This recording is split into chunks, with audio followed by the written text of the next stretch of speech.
நாங்கள் நீலகிரி மாவட்டம் குன்னூர்லேருந்து வந்திருக்கோம். நாங்கள் தமிழக வெற்றி கழகத்திலோட நிர்வாகிகள்னு உறுப்பினர்கள்னு சொல்லிக்கிறதுல நாங்கள் ரொம்ப பெருமகிழ்ச்சி அடைகிறோம். இதுதான் எங்களோட டீமு. இப்போ இங்கே எதுக்கு வந்திருக்கோம்னாக்கா பூத் கமிட்டி மாநாடு. இந்த பூத் கமிட்டி மாநாட்டை இது வரைக்கும் எந்த கட்சியுமே நடத்த முடியாத ஒன்று. எங்கள் தளபதி அவர் என்ன நினைக்கிறாருனாக்கா, கட்சியோட அடித்தளத்தை, அதாவது பேஸ் மாட்டத்தை அவர் ஸ்ட்ராங் பண்ணுறாரு.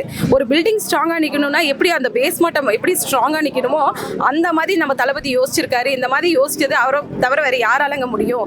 பூத் கமிட்டிங்கிறது எவ்வளோ ஒரு முக்கியமான ஒரு இது. எங்களை தாண்டி தான் ஒரு பூத்தில் குறைஞ்சது ஒரு 1600 பேர், ஒரு 800 பேர்லேருந்து குறைஞ்சது 1000 பேர் இருப்பாங்க.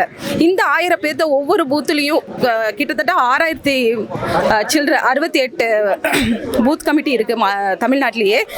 இந்த பூத்துகளை தன்னோட கைக்குள்ளே வச்சு அவங்களோட நிறை குறைகளை கேட்டு அவங்களோட குறைகளை பூர்த்தி செஞ்சோன்னாலே போதும், நம்மளோட கட்சி மென்மேலும் வளர்ந்துருன்றத ரொம்ப அறிவுபூர்வமாக யோசிச்சு எங்களை அழகாக வழிநடத்துகிற தளபதிக்கு எங்களுக்கு முதற்கண் வணக்கத்தை நாங்கள் தெரிவிச்சு கொடுக்குறோம்.